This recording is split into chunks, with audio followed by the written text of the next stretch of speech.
I've got to be honest about something that I've had unsettled feelings about for the last few months. Why isn't Joe Biden campaigning anywhere? I know he didn't do very much back in 2020, but this time he's doing almost nothing. Strategically, I guess I can make a case for that. You know, Biden being out on the campaign trail could do more harm than good. He's way worse cognitively than he was 4 years ago. But my second unsettling feeling comes from the fact that there hasn't been a departure from the weakest candidate the Democrats have had in a long time. Why aren't they dumping Biden? Have you seen any Biden campaign ads, campaign signs, or flags anywhere? Do you see any enthusiasm from anybody in favor of Joe Biden? All that I'm saying is that something is off, and it's as if the Democrats are not worried at all. They don't even act worried. They hardly even pretend like they're concerned about Biden's performance this November. And how could you not be? Trump's favorability has only risen steadily for 2 years. He's ahead of Biden in something like 6 of 7 swing states, and Trump's support just skyrocketed among independents and moderates 2 weeks ago after his conviction. Yet, the Democrats seem completely at ease, and that makes me uneasy. Now, I think I know what the answer is, and you probably know what it is as well. I've been sitting on this story for a month at least, but here's the headline from justfacts.com. Study: 10 to 27% of non-citizens are illegally registered to vote. I'm just going to cut right to the gist of the study and then we'll break it all down. They found the U.S. Census recorded more than 19 million adult non-citizens, 19 million, living in the U.S. during 2022. Given their voter registration rates, this means that about 2 million to 5 million of them are illegally registered to vote. These figures are potentially high enough to overturn the will of the American people in major elections, including congressional seats and the presidency. You heard that right. Given the fact that there are over 20 million non-citizens living in the United States, the research shows that enough of them are able to illegally participate in elections, enough to make a difference. Now, I've talked about this before, a handful of times since September. On September 28th, 2023, I spent an entire hour explaining something from the academic world known as LAT-CRIT, or the Latino Critical Theory. Please go back and watch or listen to that full teaching, but I'll summarize for the sake of our conversation today. LAT-CRIT is a social movement which borrows the exact framework of critical race theory. Both of these social movements come from the Marxist academics. Therefore, the intent of these scholarly concoctions is revolution. That's what Marx created. They're just following his formula. CRT gave birth to BLM in the United States, and look at the revolutionary, incendiary havoc it caused in America. Well, LAT-CRIT is the Latin version of this theory. 9 months ago, I explained that LAT-CRIT promotes the idea that those who enter the country illegally, what we used to call illegal aliens, are more American than any white person here. They shouldn't have to assimilate into white culture or become a United Statesian because this land is rightfully theirs. It belongs to them. Therefore, their entrance, no matter the legal process, is irrelevant. The important thing to remember about Marxist social movements is their violent, destructive nature. Now, look to our southern border and the Biden administration's immigration policies. You see, The insanely liberal professors and theorists call it Latino critical theory. We call it replacement theory.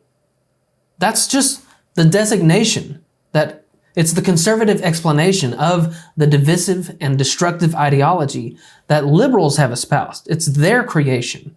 We just gave it that name. Now let's get into the data. Rewind the clock back to 2014. President Obama is in office. An academic journal called Electoral Studies published their research on how often non-citizens were voting, which, it goes without saying, is completely illegal. Their data for this initial study was from the 2008 general election, when Obama was elected to his first term and the 111th Congress was elected as well. This is what they found. Number one, roughly 1/4 of non-citizens were likely registered to vote. 1/4. Number two, 6.4% of these non-citizens actually voted. And number three, 82% of them voted for Obama. So 1/4 of them were illegally registered to vote through fraudulent means, which we'll talk about in a moment. Almost 7% of them participated in the 2008 election, and almost all of them voted for Barack Obama. The study then drew some obvious conclusions to this information. President Obama was elected. The Democrats controlled the entire Congress. They passed Obamacare, the Affordable Care Act. Justice Sotomayor was confirmed to the Supreme Court, and we could keep going, but you get the idea. All of this happened as a likely consequence of non-citizen participation in the election. And then Just Facts brought the receipts for all this. They demonstrated that these numbers came from two sources: a national survey in which almost 15% of non-citizens they themselves admitted they were registered to vote, but then they used a national database of registered voters that revealed what portion of those non-citizens lied and were actually registered to vote. That's how they came up with the 25% number. It was from these same data sets that they determined that close to 6% of them actually voted. They actually participated and indicated who they voted for. Well, that was 10 years ago. And they've just recently updated the study to include data from 2022. Here's the information they found. So brace yourselves. Given that about 10 to 27% of them are currently registered, this means about 5 to 13% of them will illegally vote in the 2024 presidential and congressional elections. The U.S. Census recorded a population of 19.7 million voting age non-citizens in the U.S. during 2022. This is an absolute minimum because the census doesn't count masses of non-citizens who falsely claim to be citizens or don't fill out census surveys at all. In other words, there are upwards of 20 million non-citizens living in the United States. Also, the figure of 19.7 million doesn't include multitudes of non-citizens who've entered since 2022. This includes people who legally immigrated, crossed the border illegally, or were allowed into the country under the Biden administration's parole policies. Based on the data above, roughly 1 million to 2.7 million non-citizens will illegally vote in the 2024 presidential and congressional elections. In other words, based on the census data and years of election data, we could have a minimum of 1 million votes cast by non-citizens in the 2024 election. Now, I can hear someone trying to diminish the significance of that number, given that the total voter turnout for the general election, but that's merely looking at the final total number count. You have to consider how the electoral system works. Joe Biden won the 2020 election because he got 306 electoral votes, and Trump got 232. How did Joe Biden get that number? Because he was victorious enough in enough states which would allot him the minimum of 270 electoral votes to win. But in those key battleground states, where the vote counting stopped on election night and then magically went for Biden the next day, Trump only lost those states by a slim margin of like 3,000 to 7,000 votes or thereabouts. That's all it took. But that's how he won. So do you see what I'm saying? If you take 1 to 2 million illegal votes and spread them across 50 electoral states, or heck, 5 swing states, that's literally enough to change the outcome of an election. And in case you haven't been paying attention, non-citizens are being shipped all over the United States, and they have been for the last 3 years. Do you think that that's just some coincidence? Like, well, we've got to put them somewhere. No, it's all a strategic choice to spread electoral corruption. It's Cloward and Piven, it's Lat Crit, it's electoral and migrational Marxism.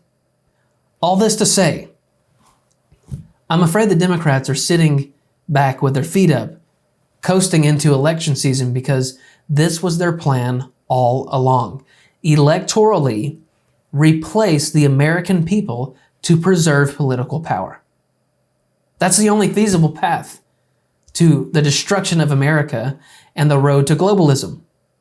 This has been their plan for decades. Biden is just really the first one to put the pedal on the floor and use it. That's why he's been so unashamedly radical in every way. This is how they intend to steal the election. The question for us today is, what can we do to stop it? That's their plan. What can we do to stop it? There's a couple of major things in the works at the federal level. One of them is a congressional bill called the SAVE Act, which stands for Safeguard American Voter Eligibility. It's HR 8281, and it's really an amendment to the Voter Registration Act from back in 1993. The summary reads, to amend the National Voter Registration Act of 1993 to require proof of United States citizenship to register an individual to vote in elections for federal office and for other purposes. The bill also requires states to remove non-citizens from their existing voter rolls. But all of the mainstream outlets are mocking and condemning the bill, like NPR, saying it's already illegal. There's never been evidence to support the idea non-citizens are voting at anything other than minuscule numbers. The Biden campaign issued a statement saying, by virtually all measures, the 2020 election was among the most secure in our nation's history. Donald Trump lost to President Biden by over 7 million votes, fair and square. Donald Trump is a threat to our democracy and a danger to our Constitution. So I just quoted you a lot of the data. So why would you unanimously oppose a bill which you claim to be useless and redundant, and also at the same time call the effort threatening and dangerous? Maybe it's because they've known the truth all along, that the non-citizen participation is actually sizable, and it largely tends toward the Democrats in the presidency and in Congress. The data clearly shows that, in the least, it has a likely impact on electoral votes, congressional seats, policy, and the presidency. The problem is that the legislative process will probably kill the bill in the Senate. And by some crazy chance that it did pass in the Senate, you could bank on the likelihood that Joe Biden would put the nail in its coffin. The same is true for HR 7109, the Equal Representation Act. We talked about that last month. The bill would require a citizenship question on the census. It passed in the House with 100% of the Democrats opposing it. We talked about why that is, but again, the Democrat-led Senate will very likely kill the bill, or the president would veto it before becoming law. Yes, there are federal laws against non-citizen voting and registration, but the huge problem is that when you're asked the citizenship question, you're not asked to prove it.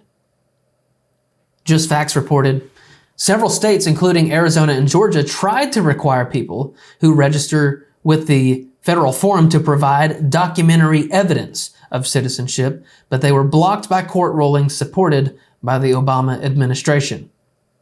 So instead of requiring concrete proof of citizenship, the federal registration form allows you to use things like a utility bill or a bank statement.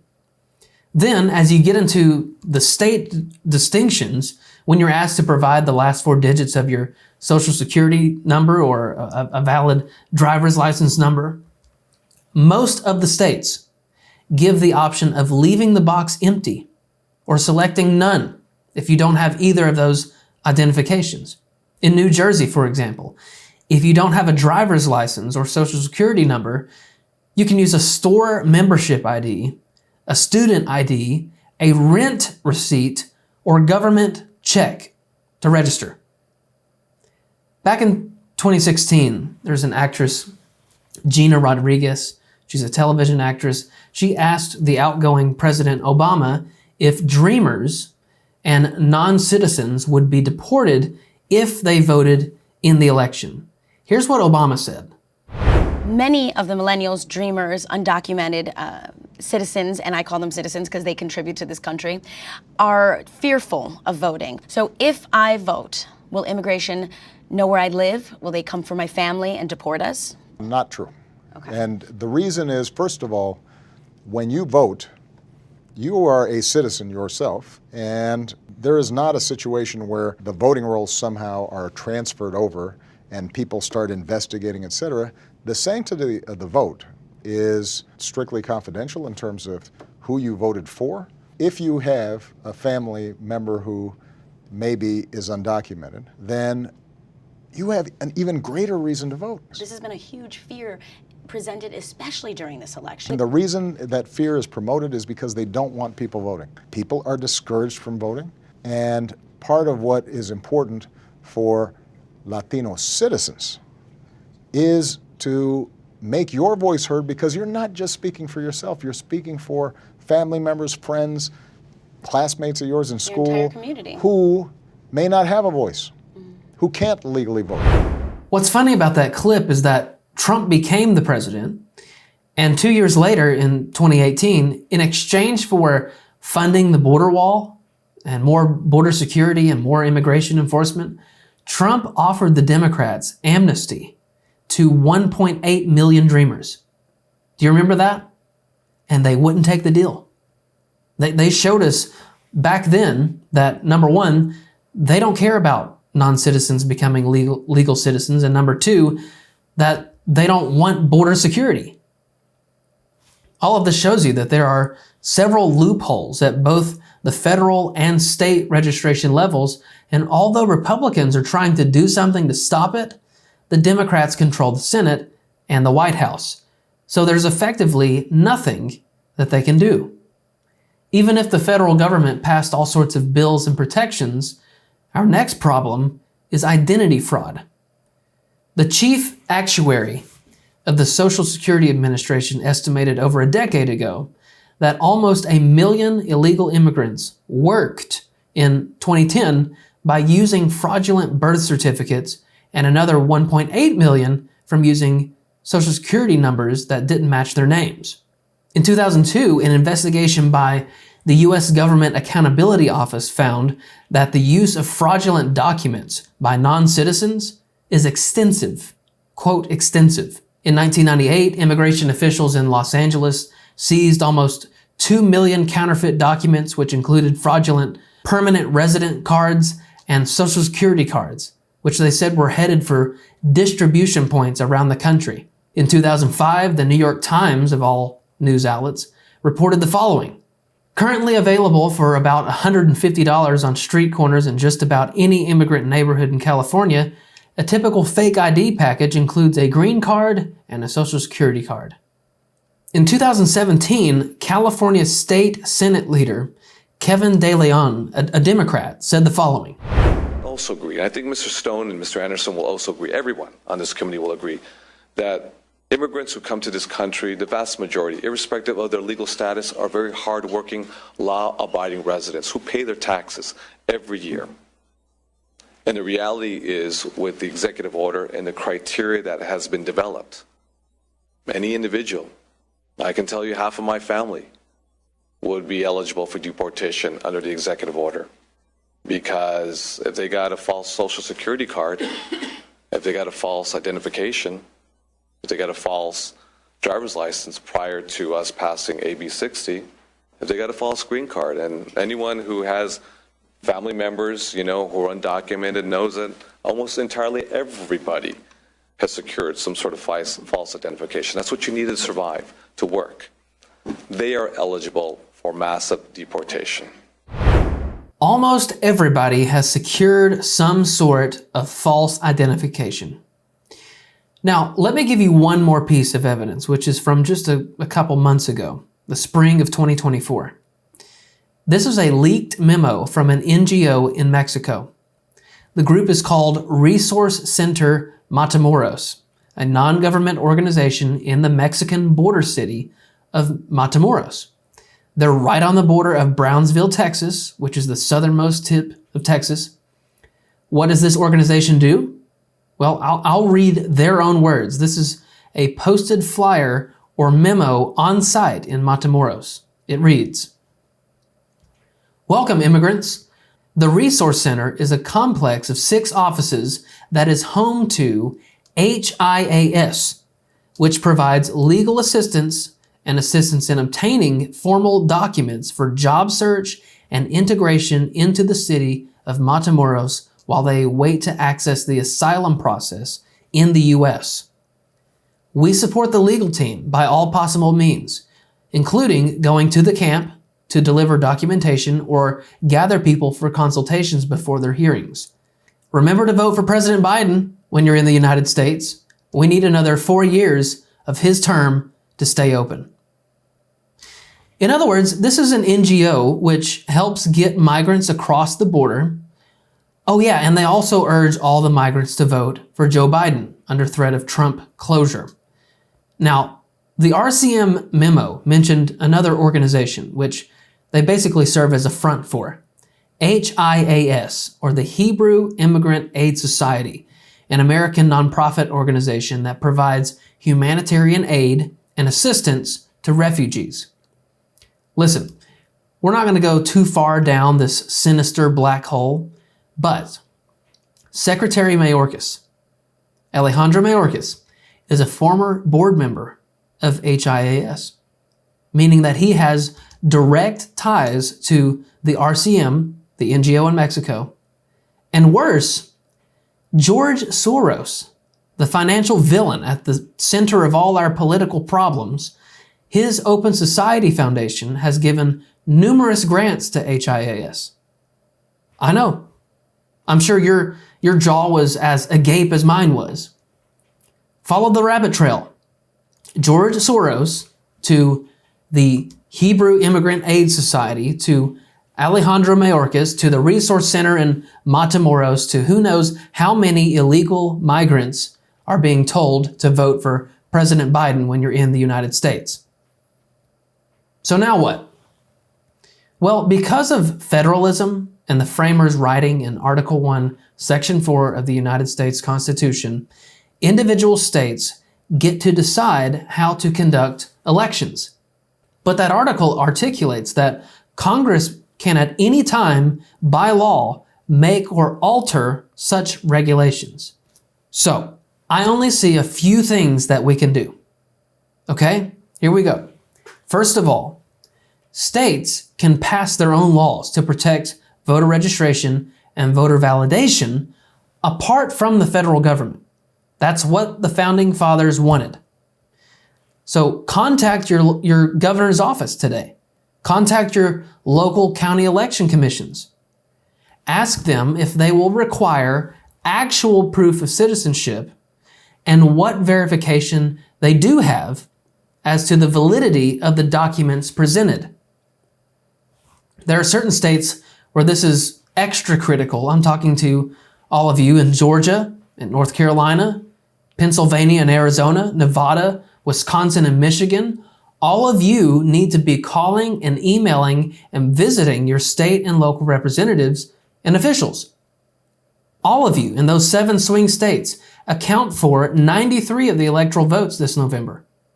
But every single state is equally represented in Congress. Secondly, we need to vote early. There's a lot of pros to voting early, but the main one for us is the avoidance of election day chaos. If most of us will vote early, there's no excuse for multi-day tabulation and manipulation. Thirdly, and this is very important, get out the vote. I've talked about this before, but the Democrats can't out-cheat our full participation. This was partly evidenced on election night in 2020. Why do you think the counting mysteriously stopped in 5 swing states on election night, which all mysteriously went for Biden the next morning? Well, I think it's because it bought them enough time to know how much they had to cheat by, so they literally came up with the number that was necessary. And of course, this is purely speculation, but think about it. This is 2024. We know how many voters live in a district. If you have, for example, 105% turnout, you know that something nefarious has happened. So if we will all show up to vote, and if we'll get others to go vote with us, they can't get away with enough voting fabrication. Fourth, if we will vote early, that enables us to be a volunteer on election day, to serve as a poll worker. We need for the majority of poll workers to be conservatives and or Christians. We need to be present. We need to have our eyes and ears there. I applied this week to work in my county in Tennessee. It took less than 5 minutes. It was incredibly easy to do. And finally, the fifth thing we must do is talk. Talk about this election integrity to others and to God.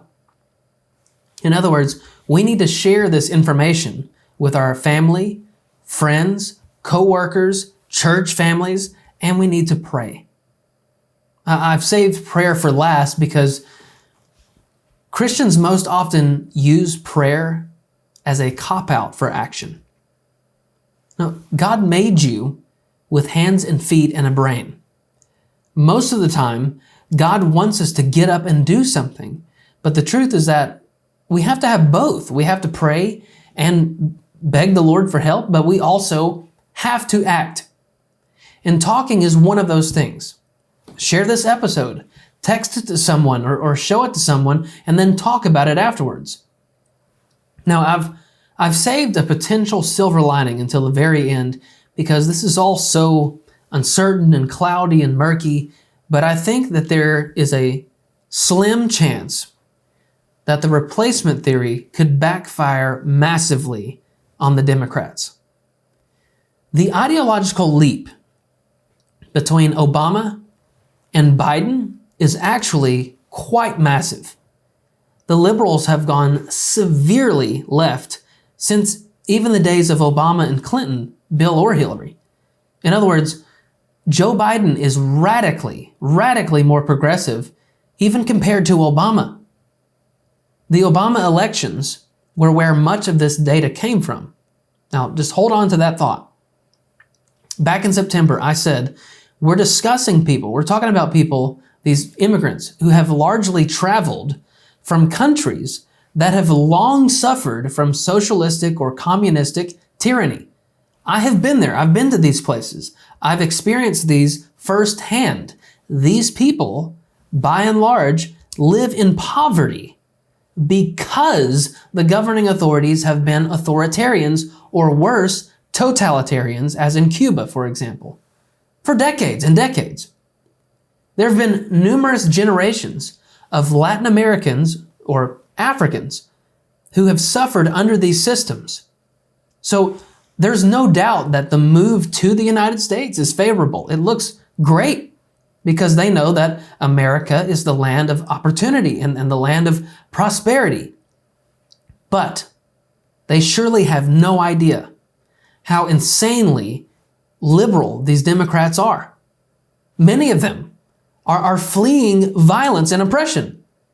But they're coming to a place where Democrats are progressively creating a culture of tension, rising crime, rising violence, racism, radical gender theory, and an imploding economy. They're leaving places that are largely devoid of liberty, law, and order, and they're unwittingly coming to a place which is increasingly devoid of those same things. Listen to this article from Politico, of all outlets, from 2010 on Ronald Reagan's understanding of the Latino community. Alfonso Aguilar writes, Ronald Reagan understood Latinos.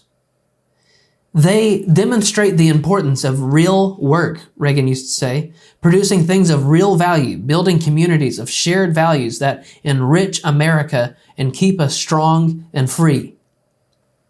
I don't know a better description of what the Latino community is all about. Reagan was right. Latinos are hardworking. Those who migrate to the United States have made a difficult decision to leave their homeland in search of the opportunities and freedoms that our system offers. Latinos usually come here because they're frustrated with the limitations and failures of the big government in their homelands.